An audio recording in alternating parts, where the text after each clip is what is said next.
we have Chris Handley with us, who is a CDM Health and Safety Director at Concert. How are you today, Chris? I'm good, thank you, Lily. Thank you for inviting me in. Thank you for coming on. We've got lots of questions for you, so let's get cracking. Go for it. First of all, I just want to, before we get on to your current role, I want to discuss a little bit about your journey from school to your profession now and everything in between.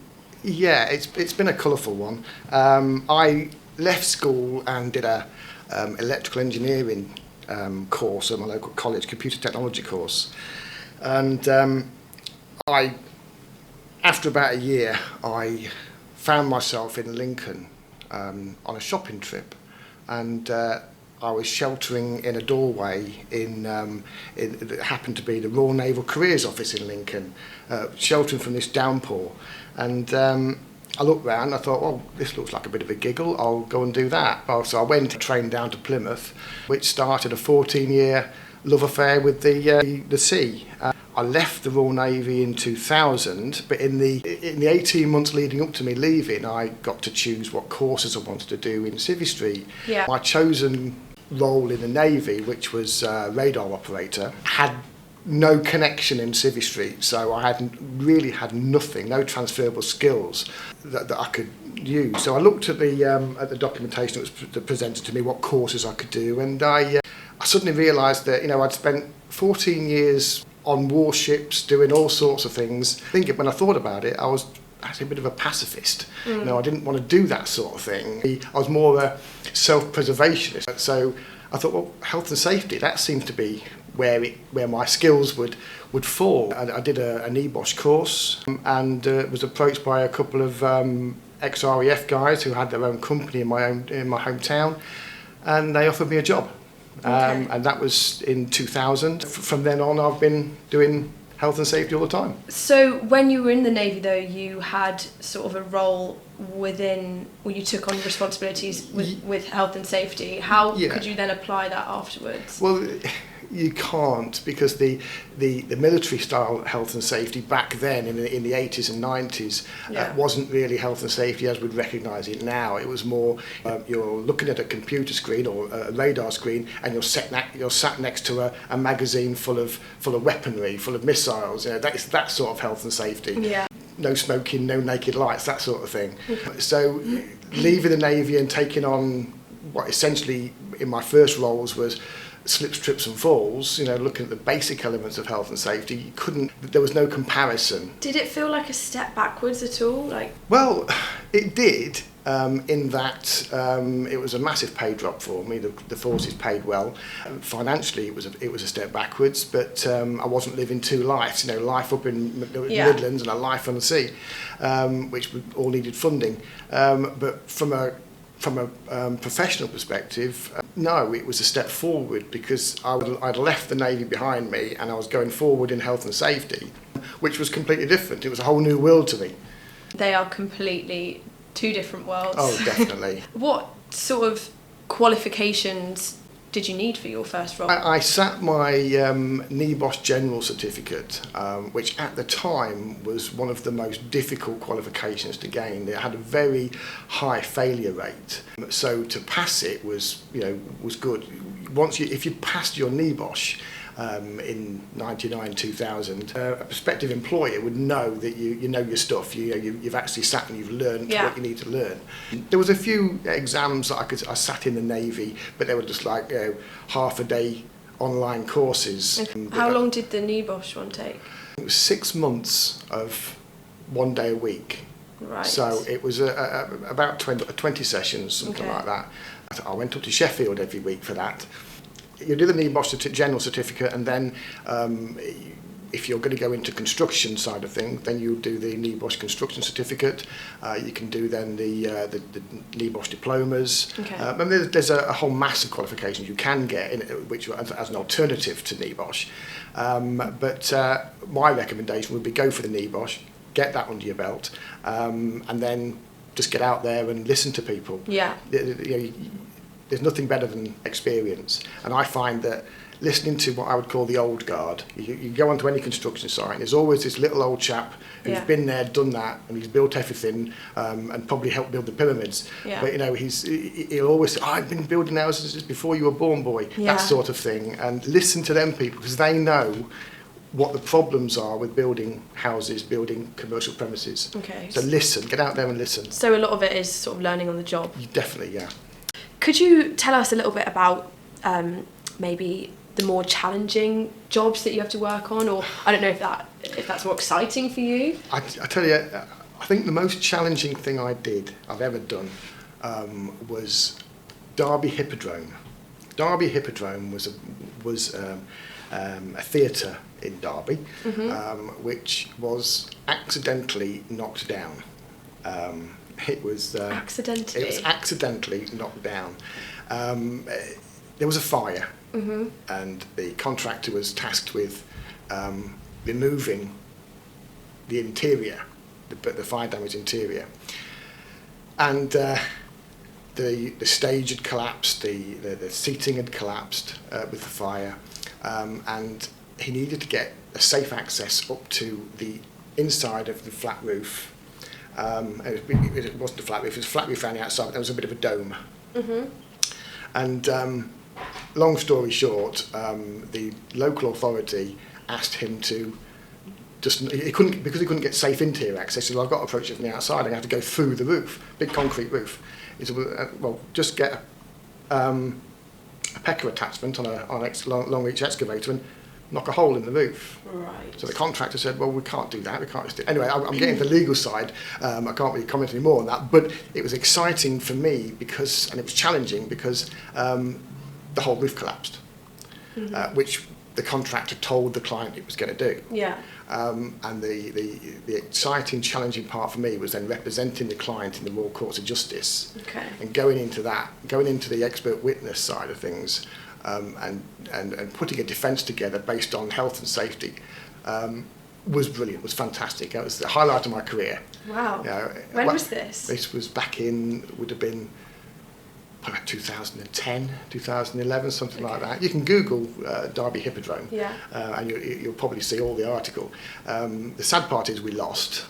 It wasn't down to my expert witnessing, it was down to a technicality on the structural side. Okay. It was exciting, it was really challenging, that was. Apart from that, I've done some quite interesting power generation plants, which and I was tasked with helping a company who were putting together emergency power generation plants, and what they did was they provided power when there was a name for it, half-time syndrome, Coronation Street syndrome. That's not syndrome, it's not the right word, I can't think of the right word, but halfway through a football match, they have half-time and the whole nation disappears into the kitchen, puts the kettle on. Oh, yeah, okay, I think I've heard about this. So, as a country, we have a minimum the power can go to before they need to put power into the national grid. And these power generation plants around the country were there to boost the power that we had. So, when the whole nation put the kettle on, it didn't drain the power down too far. And it's going back to the AI side of things, it was interesting because these massive great sites, size of a five-a-side football pitch, these generators, 80-odd generators on these sites. And the chap in charge had it all on his iPhone, all across the country, all these different power generators. There was 13 of them that I did. And he just, that one needs some power, I'll just turn that one on, all from his iPhone. And we're going back to when iPhones were quite... the power that man has. Yeah. I mean, nowadays, he can probably sit on a beach in Marbella or something and just go, so it just turns power onto that generator. Yeah. I mean, it is quite insane when you think about it, but that's just how the AI side would work. Okay.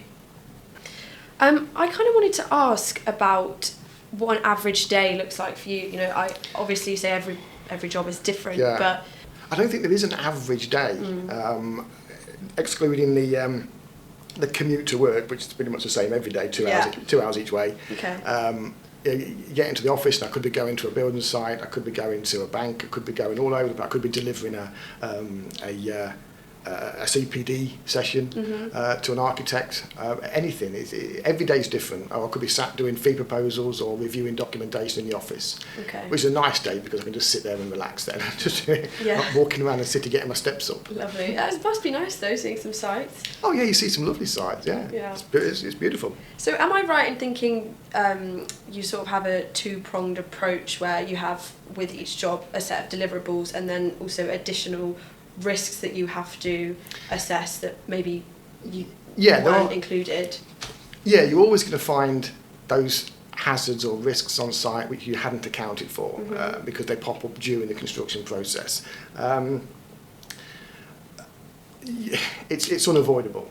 And you can't charge extra for it unless you've got an agreement in place to charge these things. You can't. If I'm just doing a risk assessment for something, for one small element, I'm not going to bother approaching the client and going through a whole fee review process. It's just not worth it sometimes. But yeah, it's you get all the risks and hazards together at the beginning, and it's what they call so far as reasonably practicable. So you've looked at all the risks so far as reasonably practicable, and then others pop up halfway through, and you review those and you mitigate those so far as reasonably practicable. So yeah, two-pronged, yes, definitely. But it's sometimes it's a case of, well, you've got to do it just because you have to do it. It's your job to do it. Yeah. You have a moral obligation to do it rather than a professional. Okay, I see.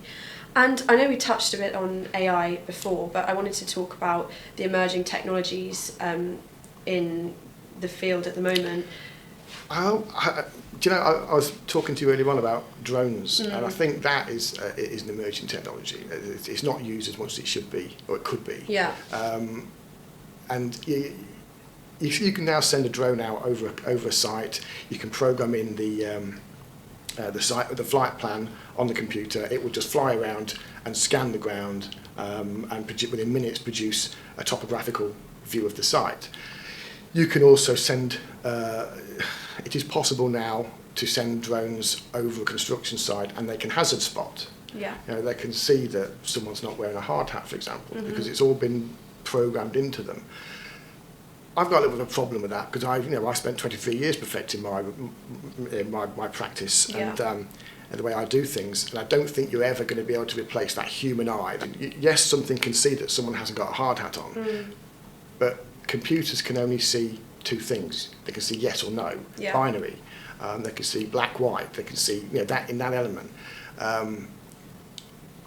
You need to ask a question as to why that man's not got person hasn't got their hard hat on. You need to ask why there is no edge protection around that excavation.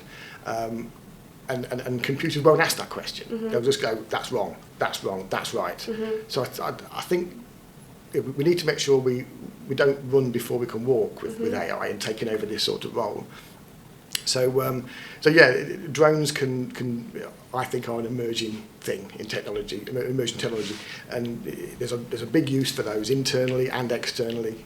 Do you not think that perhaps if a drone was used to take a recording of the area and then a professional like yourself was to look back at that footage and make a judgment yourself rather than technology? Yeah, so that's the stepping stone, isn't it? So you've got me doing it, you've got a drone doing it, and in between you've got us both working symbiotically together to make sure that which makes a lot of sense. Makes a lot more sense. That's what I've heard a lot about recently. It's called black box AI, where it's sort of using this technology to work alongside people. So rather than it being a sort of like putting us on the path to doomsday where technology takes over the world and takes all of our jobs, it's actually something that is much more likely to help us before it harms us, which sounds like the same in this instance.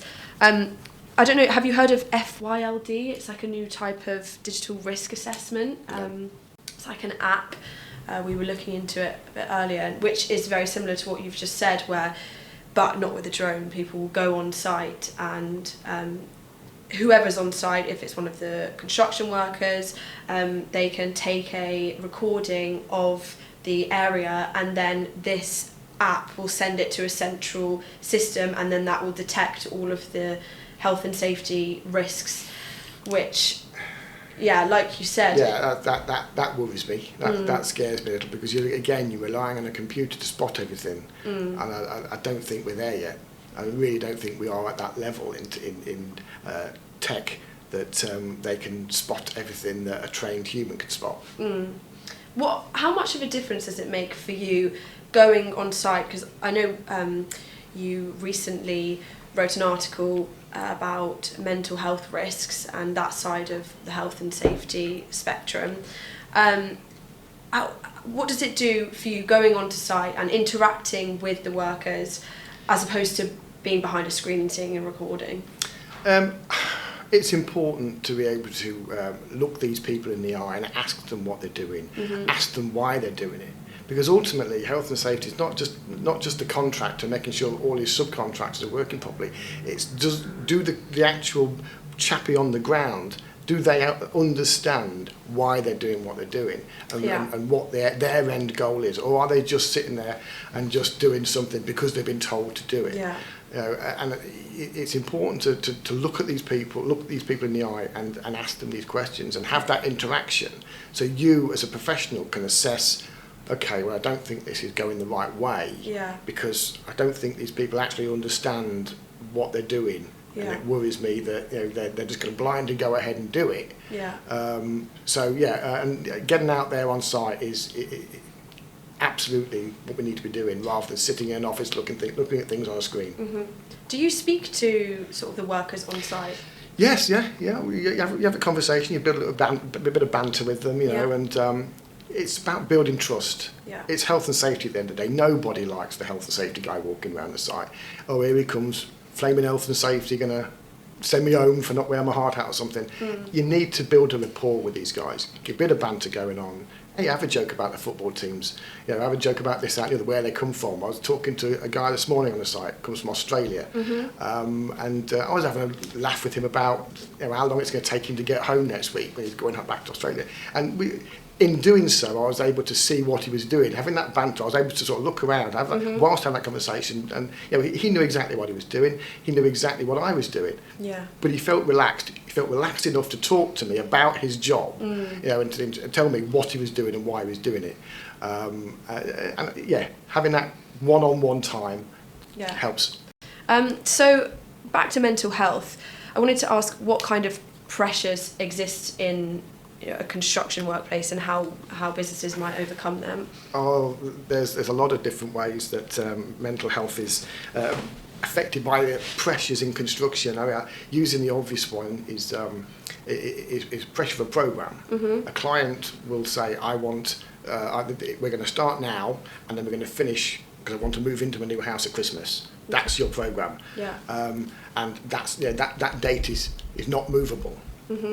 But this date, the start date, that seems to always be movable because we haven't finished the design, or we've got complications with this, we haven't got this in place, we've got a long lead item it's going to take 12 weeks to order. So once that start date is sort of encroaching into your program, people have got to work faster and work harder. And sometimes, thankfully not very often, but sometimes they work too fast. Mistakes get made. Okay. So it has that pressure on someone to deliver that program. No, and no less for the actual contract manager or the principal contractor who's going to sit there and go, the client wants to move in now and we haven't even finished the floor slab. So the pressure can get to them and they can just go, you know what, I've had enough of this. Yeah. So it goes back to me talking to the people on site. You talk to them because they're going to tell you, oh, the programme is rubbish, we've got to do X, Y and Z and we've got to do it in this period. Yeah. And you can see that it's affecting them. There's not a lot we can do about it as a health and safety consultant other than report it to the client and go, look, you've got to be a bit more realistic with this programme. And he or she can either go, well, yeah, okay, I'll give you a bit more time, or sorry. And it can go either way. And sort of onto your own, I guess maybe mental health. How do you maintain a good work-life balance? I find myself doing work all the time. If you look at my holiday photographs, for example, you'll see halfway through my holiday photographs some scaffolding or some random chappie up a ladder, because I am that sort of person. But that's how I manage my mental health. I just focus on what I'm doing in the moment. So if I'm at work, I'll make sure that I'm focused on work. If I'm at home, I'll try and focus on work, on my home life. But for my own sanity, I need to keep checking on things. Because if something goes wrong when I get back to work, then I need to know about it. So in a way that allows you to switch off from touching base every now and then. Yeah, just keep checking in. I'll keep checking my emails. I mean, my wife knows that, if I get an email that comes in that is important and I have to action it, I'll do it. Yeah. I'll do it there and then.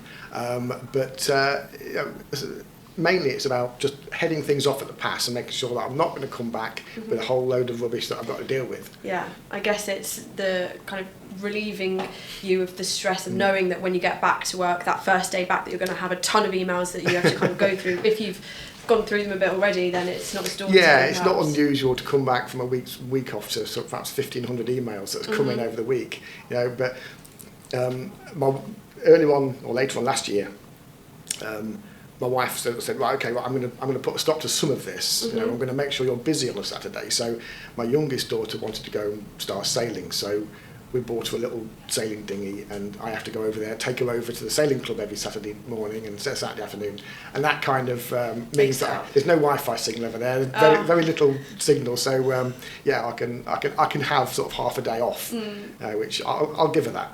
Yeah, nice. It's funny that it's the other way around. Normally, it's the parents trying to take the kids somewhere where there's no Wi-Fi connection. Yeah. Just finally, we asked our last guest to come up with a question that they thought would be good to ask you. So they said, what would you say is the best piece of advice you have been given in the industry? Best piece of advice I've been given? I think ask questions. Okay. There's no point in going into a meeting and someone start referring to acronyms and stuff that you don't understand, and you sit there and blindly go, everybody else seems to know what's going on here, so I'll just look it up on Google when I get out of it.